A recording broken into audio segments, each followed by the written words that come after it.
George St-Pierre sat on the throne of the UFC's welterweight division for nearly a decade. It's the highest honor I can get, the cherry on the cake, I guess. George St-Pierre! The Canadian superstar is one of the UFC's longest tenured champions, with a 13-fight winning streak and only 2 career defeats, both of which he has avenged. I lost a lot of my confidence because I was devastated. He ruled the welterweight division for years, retired, and returned in 2017 to take Michael Bisping's middleweight title for good measure. You went away, you went and fucking chased aliens. I don't know what you did. No one gives a fuck where you were or what you did. Go back to fucking Canada. Are you still drunk right now? Are you still drunk or what? What's going on? Becoming just the 4th two-division champion in UFC history. You could even say he was one of the founding fathers of UFC and truly catapulted mixed martial arts on the map and made it mainstream. When I watched the first UFC, I was a teenager.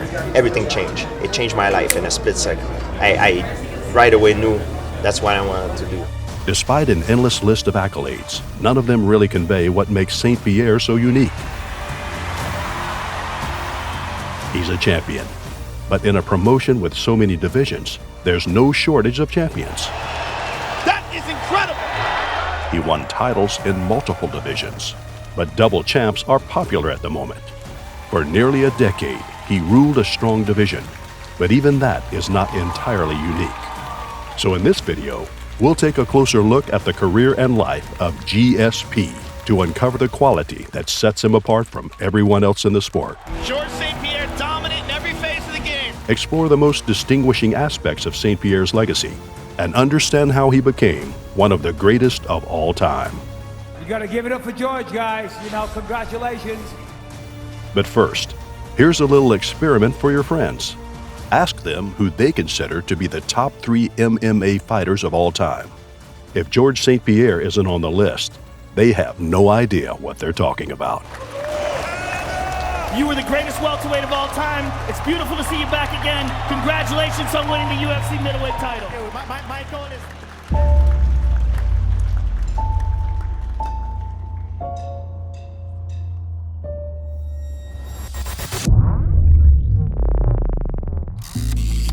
Simply known as Rush or GSP, George St-Pierre is regarded as one of the greatest UFC fighters of all time, having defeated big names like Mike Hughes, Nick Diaz, Carlos Condit, and BJ Penn.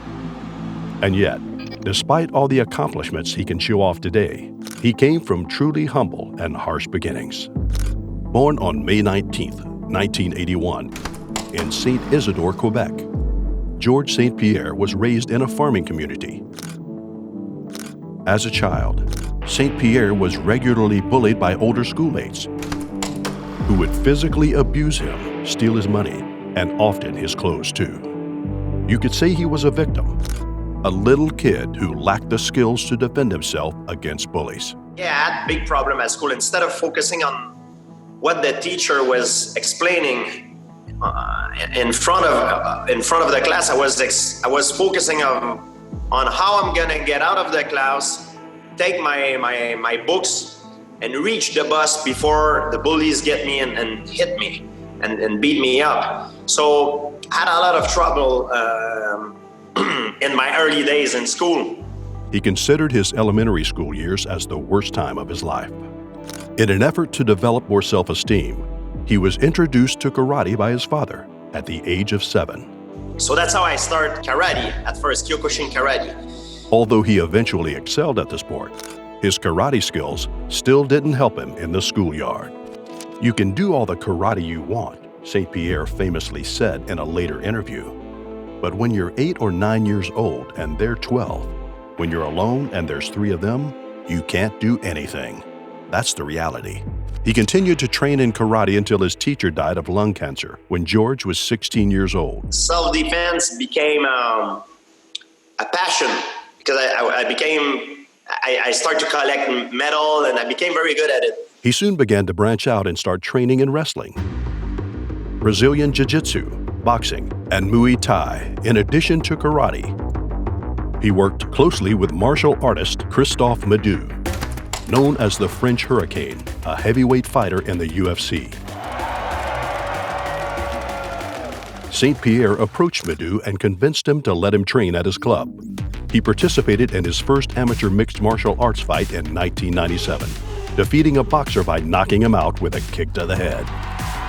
Surely you don't need to be Freud to connect the dots and see how those horrific years of cruel bullying set the stage for his future success in the UFC. The fact that I've been bullied made me stronger to face the mental warfare that I had to deal with in competition of mixed martial art, because I've seen it before. So it never really touched me. It never affected my performance in a negative way, so to speak. St-Pierre attended École Pierre Bédard in Saint-Remy, Quebec. While in high school, he spent a lot of time in the weight room, which is now named after him, and broke the school chin-up record. When he wasn't studying or training, he worked at a number of jobs, including collecting garbage, resurfacing floors, and being a bouncer at a Montreal nightclub. All the money he made, he invested in his training. By the age of 20, St-Pierre was completely focused on becoming a professional fighter. "When I was 20 years old, I didn't give a damn about anything," he later remarked. "The only thing in my mind was fighting. I didn't care about anything else."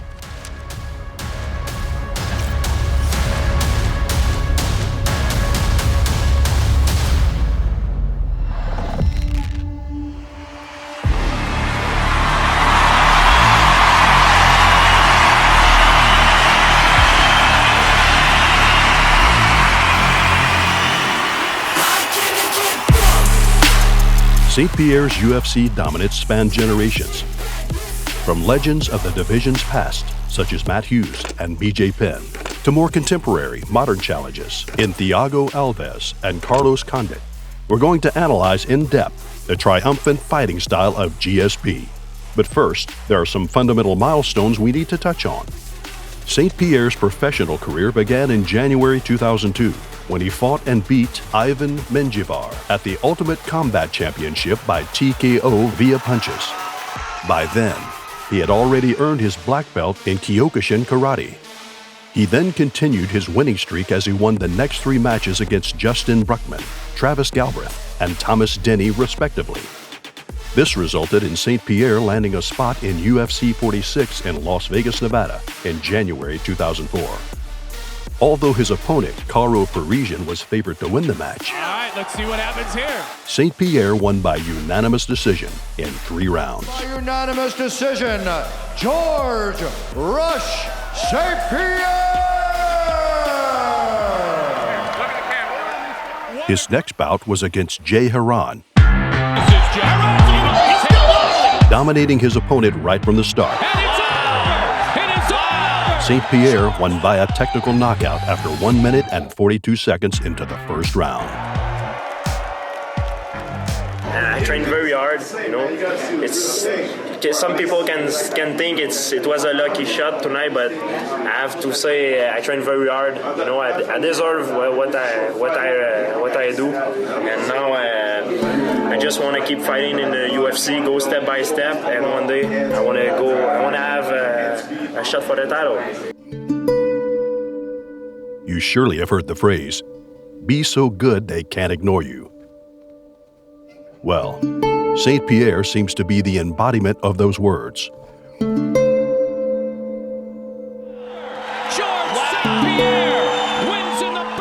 With his impressive winning streak, fans, commentators, and other UFC fighters couldn't help but notice this young, promising fighter. His success wasn't simply due to being a better striker or grappler than his opponents. With versatility that had never been seen before in MMA, he would mix up long, lunging jabs with quick, short jabs and masterful feints. From the early stages of his career, he distinguished himself thanks to the cohesiveness of his game.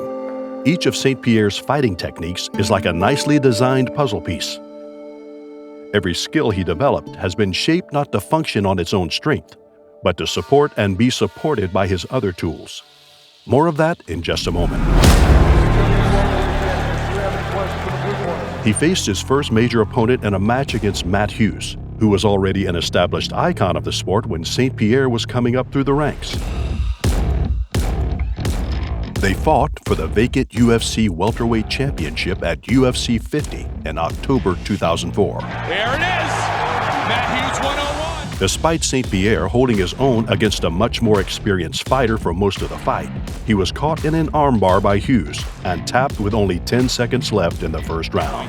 Matt Hughes with a submission, and it's all over! It's all over! I'm very glad you won that fight, Matt. But I'm not impressed by your performance, and I look forward to fight you in the near future. St-Pierre has since stated that losing to Hughes was the best thing that could have happened at that point in his career. The thing is, what makes a fighter a great fighter, and what makes him reach the next level, I think it's not only physical. Of course, you need to be a great athlete, be a good fighter physically, but the mental maturity that you gain over the years with the experience, that's what sometimes gives you the extra edge. Learning from his mistake, he went into ultra-focused mode and trained harder than ever in making his dream of becoming a UFC fighting champion come true. He won his next 4 bouts against Dave Strasser, Jason Miller, Frank Tiggs, and Sean Shirk by a mix of submissions, unanimous decision, and TKOs, leading to one of the most highly anticipated matchups against American BJ Penn. Toughest fight that I had was my first fight with BJ Penn. I believe BJ Penn in his prime was probably the fighter that I fought who was skill-wise the most skilled athlete, the most skilled martial artist that I ever fight. He was the perfect fighter. He was good everywhere. He had very little weaknesses. The bout itself turned bloody as Penn broke George's nose, but GSP ultimately won by split decision and earned a championship rematch against Matt Hughes.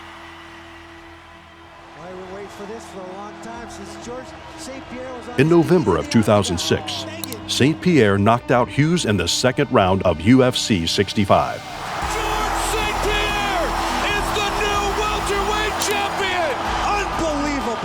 To win the UFC welterweight championship.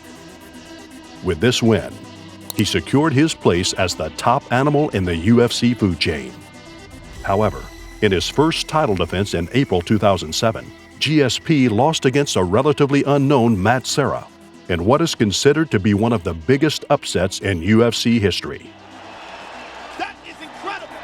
George lost the match in the first round by technical knockout, effectively losing his welterweight title. I was devastated after that loss, and don't forget that at the time I just beat Matt Hughes, who was the best fighter of his era,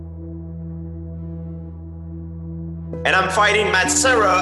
Not that I underestimate him, but I was not as afraid. Normally I train in the fear that my opponent trains harder than me. I always visualize all the time my opponent. When I run, I visualize him running next to me and I have to beat him. Everything I do, it's because of him. And when I was training for the fight against Matt Serra, I was not like that. I was not seeing that. It's like I was not afraid. And I slept quite good the night before the fight, something that I never did before. It's like something was missing. I didn't feel like I was on the edge, so to speak. I give credit to Matt Serra. He fought a very good fight. I tried my best, but he beat me fair and square. I lost a lot of my confidence because I was devastated. So I decided to see a sports psychologist at the time, and it was a very good one. He helped me a lot. Made me carry a brick around, and he made me write the name Matt Serra on the brick. And he was telling me that, George, you're carrying a brick. After days and days and days of carrying a brick, at one point it's gonna become heavy, and you need to release it and don't live in the past, live the present moment. His next match was against Josh Koscheck, which he won by unanimous decision. George St-Pierre, His next opponent was going to be either Matt Hughes or Matt Serra. With Serra having to pull out of the match due to an injury, a match between GSP and Matt Hughes took place, which saw GSP winning with an armbar submission. George just completely outclassed Matt Hughes in this fight. He finally faced Serra at UFC 83. It was virtually a one-sided affair as Serra failed to mount a defense against a meticulous St-Pierre, losing both the match and the welterweight title in the second round. GSP was crowned as the undisputed champion as he now beat his two rivals and avenged his two losses without any hesitation. Again, I can't stress enough that Hughes and Serra were the only two losses in his professional career, and he avenged both fairly quickly, proving once and for all to be a better fighter than any of his opponents. After reclaiming his title, St-Pierre's first title defense was against John Fitch. The match went the distance, and St-Pierre was declared the winner via unanimous decision by utilizing a mix of multiple strikes and headshots. Furthermore, the match was hailed as the fight of the night. Then came the ultimate challenger, BJ Penn, hit him with a concrete plan, who since 2006 had been trash-talking of having a rematch and putting George in his place. The anticipation and hype of this match was surreal. Trying to make some shake like hands. Shimmer, remember, your mind is your mentor. There in the mirror, your biggest contender. I'll let you be Simba, I am the gorilla. Ultimately, BJ Penn's cornerman had to request the referee to stop the fight because of the head traumatic injuries Penn had suffered at the hand of St-Pierre. The beating that he's taken from St-Pierre. It got so bad for him that Penn wasn't able to attend the post-match interviews as he had to be rushed to the hospital. St-Pierre has defeated BJ Penn! This victory solidified GSP's reputation as one of the best welterweight champions of all time. You know, last time I fought him, I wanted a decision. This time I really wanted to take him out, and I'm glad that I did it. His next title defenses came against Thiago Alves, Dan Hardy, a rematch against Josh Koscheck, Jake Shields, Carlos Condit, Nick Diaz, and Johnny Hendricks. All of these challengers came and went, and each one were conquered. And while each fan will have his favorite match, I'd like to say something about Johnny Hendricks in particular. Hendricks famously took St-Pierre to a contentious split decision, which in hindsight is difficult to justify scoring for St-Pierre. Although two judges somehow found a way to give St-Pierre the win, Hendricks pushed him to his limit. To better understand what I'm talking about, we need to analyze GSP's fighting style more in depth.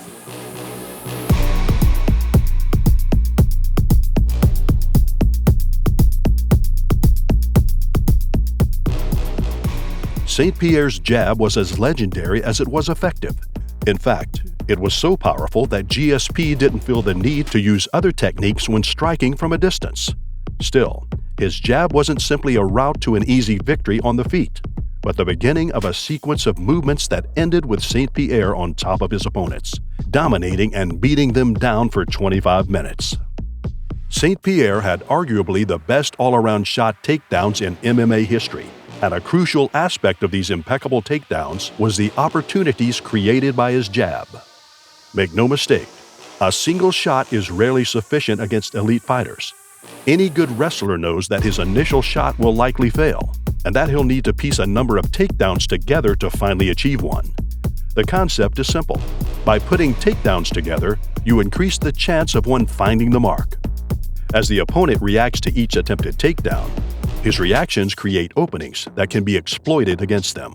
St-Pierre's fighting style was designed to constantly create new openings. I'm baiting you to look here, then boom, I come on the other side, because while you're watching this, you're blind on the other side. And when you get hit a lot, you have blind spot that accumulate in your vision. Like his striking, his wrestling was not a disjointed self-serving, but a perfectly functioning component in a well-oiled machine. The threat of the takedown made his opponents more reserved in their offense, as any exchange carried a significant risk of a St-Pierre takedown. Opponents who had their senses flustered by his constant takedown attempts became also more and more hesitant to react, allowing St-Pierre to make headway onto their hips before they were ready to defend. With this in mind, let's go back to Johnny Hendricks. The southpaw Hendricks used made it more difficult for St-Pierre to find takedown entries, while his strong wrestling game prevented St-Pierre from controlling him in the clinch. Lacking his two most powerful weapons and denied the opportunity to play them off each other, St-Pierre was forced to resort to his weaker weapons, using the straight right and rear round kick more often. While St-Pierre ultimately emerged victorious, the Hendricks fight revealed that a fighter who could dismantle his jab could give St-Pierre serious trouble. Did you see George get smashed and hurt in the first round? It's about damage. This is a fight.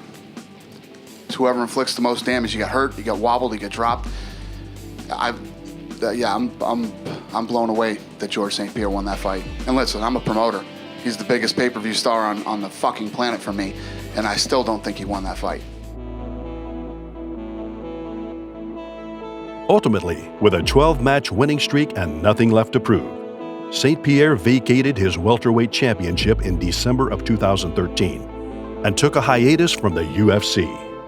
You don't just say, hey, I'm going to take a while off, maybe I'll be back, maybe I won't. You owe it to the fans, you owe it to that belt, you owe it to this company, and you owe it to Johnny Hendricks to give him that opportunity to fight again. There's no, hey, listen, I'm going to go on a cruise and, I'm going to be gone for 2 years and, I'm going to take a hiatus. I'm going to take a leave of absence. I'm going to, whatever the hell it was that he was saying, that's not how it works. It doesn't work that way. Discussing the reasons behind his absence from the ring in an interview with Newsday, St-Pierre said, "When I left, it wasn't because of physical injury. It was more mental, more anxiety, nervousness. I couldn't sleep well. I felt like I was claustrophobic. Too much pressure." Triple.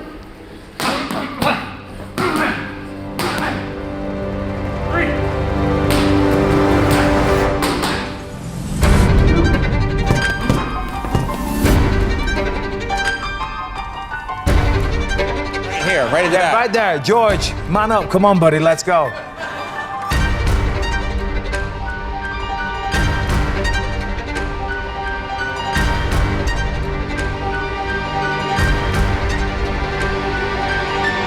But 4 years later, he walked back into the octagon at UFC 217, putting his 12-match winning streak on the line against middleweight champion Michael Bisping. You went away, you went and fucking chased aliens. I don't know what you did. No one gives a fuck where you were or what you did. Go back to fucking Canada. Are you still drunk right now? Are you still drunk or what? What's going on? There were interesting storylines on both sides, with both men having the opportunity to add to their respective legacies with a win during that match. Bisping was the current UFC middleweight champion. St-Pierre, who had never competed in the 185-pound weight class, made a mistake while trying to put on weight. He overfed himself. This might seem like a small issue for any of us. And yet professional fighters are more in tune with their bodies than the average person. And so, one morning during his training camp, he had a very severe stomach pain that couldn't be ignored. He pushed through, appealing to his discipline, but the pain came back the morning of the fight as he experienced violent cramps. Clearly, that doesn't start the day off very well. Unable to ignore the pain, he threw up his breakfast. There was blood. Puking blood is very scary and an obvious sign that something is terribly wrong with your body. In order to find out what was going on, St-Pierre needed to do a colonoscopy, but with a fight approaching in a few hours, he had to wait. The expectation among fans and pundits was that a St-Pierre victory hinged upon him being able to eat up time on the ground. Bisping, however, never let St-Pierre settle into a dominant position and did excellent work keeping the fight a striking, focused affair. Just like in the Hendricks fight, Bisping revealed some minor stylistic weaknesses in GSP. Bisping showed that St-Pierre's system could be disrupted on the ground as well. Over the course of a tight 3-round affair, Bisping largely nullified St-Pierre's groundwork. When St-Pierre attempted to posture and strike, Bisping would extend his hips and frame off to keep St-Pierre at bay before breaking his posture and tying up. Ultimately, St-Pierre managed to carve out a way to victory once again and dropped Bisping with a left hook before finishing with a rear naked choke. Он усыпил Биспинга. Вот это да. Джордж Сен-Пьер. Чемпион в двух весовых категориях. A more improvisational fighter with a broader tool set may have struggled less against Bisping and legitimately beat Hendricks. But paradoxically, St-Pierre's systematic nature was also his greatest strength.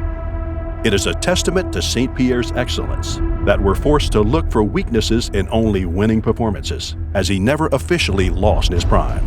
St-Pierre beat Bisping fair and square and won another middleweight championship.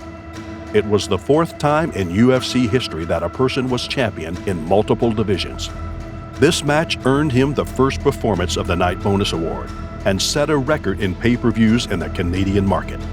Even Prime Minister Justin Trudeau praised St-Pierre as a shining symbol of what Canada is all about. You were the greatest welterweight of all time. It's beautiful to see you back again. Congratulations on winning the UFC. Unfortunately, his return from retirement was short-lived, as after the fight, St-Pierre did the colonoscopy and found out he had ulcerative colitis. It could be genetic, but the stress and the fact that he forced himself to gain weight for that fight could have added to the condition and made things worse. This led to his second and final retirement in 2019, and GSP was inducted to the UFC Hall of Fame the following year. It's the highest honor I can get, the cherry on the cake, I guess. Yeah, so I mean, I'm very, very happy. You know, it's a dream come true. GSP's career finally ended on a 13-match winning streak. There's not a single fighter in MMA that has changed the sport more on a tactical, strategic, and technical level than St-Pierre. He was the first ever to display a cohesiveness that has now become commonplace in elite MMA. When you look at the top games of many elite grapplers, such as Khabib Nurmagomedov and Damian Maia, it's impossible to ignore St-Pierre's influence. Truly, he is so good that even in retirement, he still can't be ignored. You gotta give it up for George, guys. You know, congratulations. Modern-day fighters who rely on systemized fighting styles have St-Pierre to thank for pioneering the concept. He was not a showboat or a trash talker, and yet he will undoubtedly be remembered as one of the greatest champions to ever compete in the sport. He achieved what most people can't, but it's about how he got there that truly makes him a real champion. As a scared kid bullied throughout his childhood, instead of surrendering to the role of victim, he decided to put in the work necessary to rise to the top and carve his own place in the world. And I watched the first UFC, I was a teenager. Everything changed. It changed my life in a split second. I right away knew that's what I wanted to do.